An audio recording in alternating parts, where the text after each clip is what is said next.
Do not say to me, Satan tempts us as an excuse for descending towards the low path.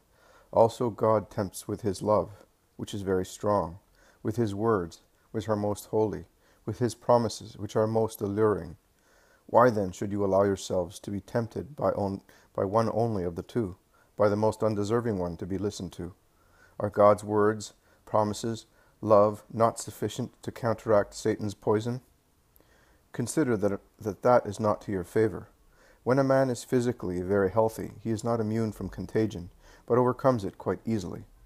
Whereas if a man is already ill and consequently weak, he will almost certainly die in the event of catching a new infection.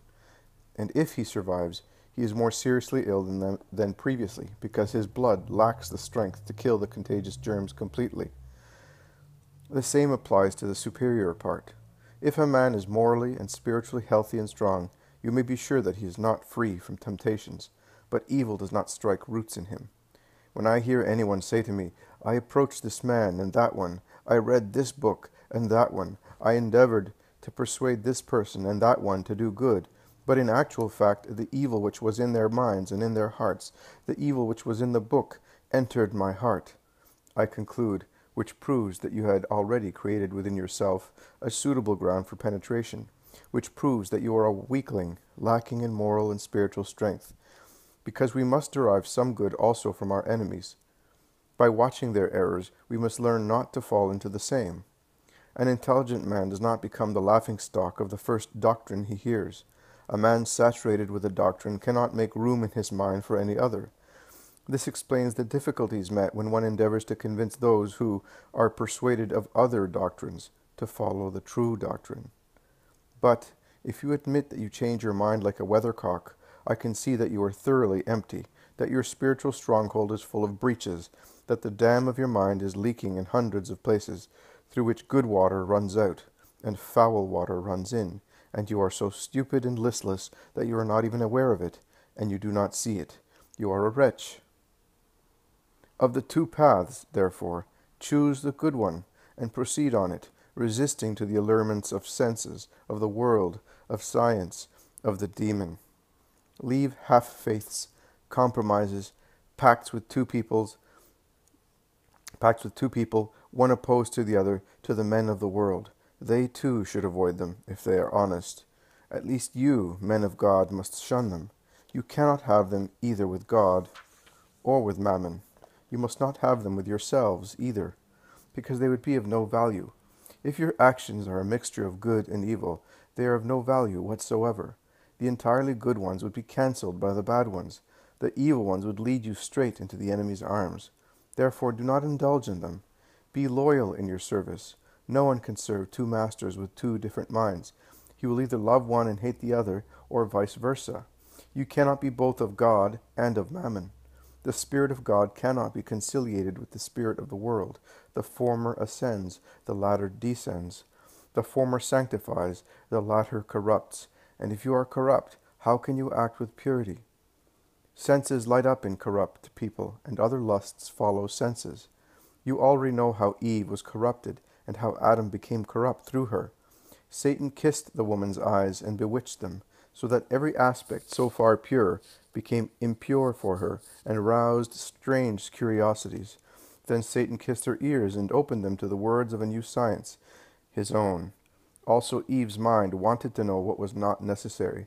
Then Satan showed her eyes and mind, now awake to evil, what previously they had not seen or understood.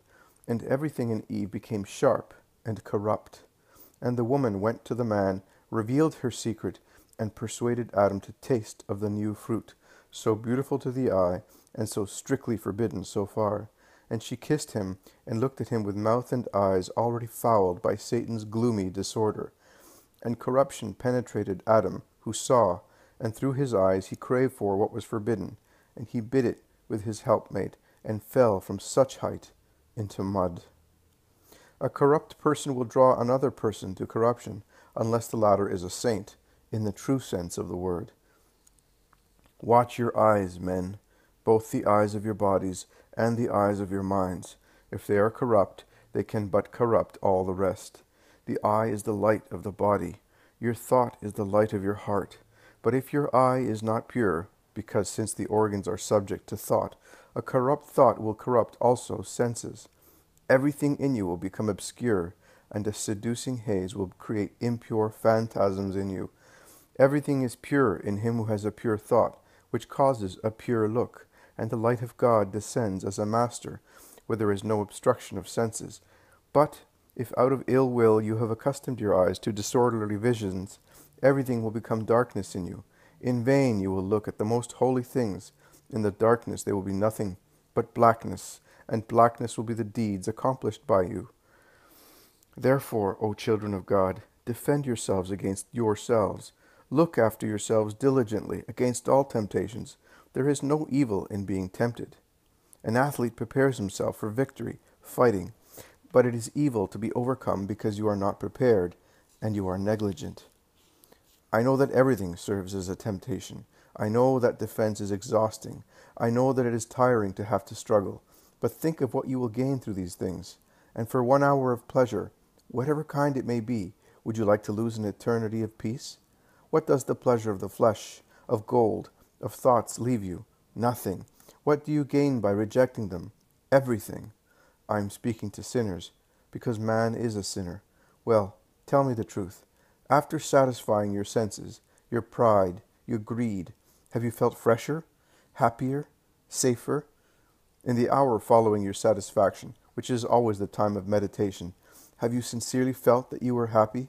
I have never tasted the bread of sensuality, but I will reply in your stead, no. Languor, unhappiness, uncertainty, nausea, fear, restlessness. That was the juice squeezed out of the hour spent in pleasure. But I beg you, while I say to you, never do that, I also say to you, do not be inflexible with those who make mistakes. Remember that you are all brothers, made of one flesh and one soul. Consider that there are many reasons why one is led to sin. Be merciful towards sinners, and kindly help them, and take them back to God, showing them that the path they have followed is full of dangers for the flesh, the mind, and the spirit. Do that, and you will receive a great reward. Because the Father who is in heaven is merciful to good people, and he knows how to give you 100-fold to one. Now I say to you, and here Jesus tells me that you must copy the vision dated 12th August 1944 from the 35th line to the end, that is, to the departure of Mary Magdalene. 12th of August 1944. Jesus says, look and write. It is the gospel of mercy that I give to everybody, and in particular to those women who will recognize themselves in the sinner, and whom I invite to follow her in her redemption. Jesus is standing on a rock, and is speaking to a large crowd. It is a mountainous place, a lonely hill between two valleys. The top of the hill is shaped like a yoke, or rather like a camel's hump, so that a few yards from the top there is a natural amphitheater, where voices resound clearly, as in a well-built concert hall. The hill is all in flower. It must be summer. The crops down in the plain are beginning to ripen, and are getting ready to be cut. The glacier of a high mountain in the north is shining in the sun. Directly below, to the east, the Sea of Galilee looks like a mirror broken into numberless fragments, each of which is a sapphire, lit up by the sun. Its blue-gold twinkling is dazzling, and it reflects a few fluffy clouds in a very clear sky, and the shadow of some swift sails. Beyond the lake of Gennesaret, there is a vast extent of plain ground, which, because of a light mist near the earth, caused perhaps by evaporation of dew, in fact it must be early morning, as the grass on the mountain still has a few dewy diamonds glittering on its stems, looks like a continuation of the lake, with an opal-like hue, veined with green. Further back there is a chain of mountains, the side of which is so bizarre as to give the impression of clouds sketched on the clear sky. Some of the people are sitting on the grass, some on large stones, some are standing. The apostolic college is not complete. I can see Peter and Andrew, John and James, and I can hear the other two being called Nathanael and Philip. Then there is one who is and is not one of the groups. Perhaps he is the last one who arrived. They call him Simon. The others are not there.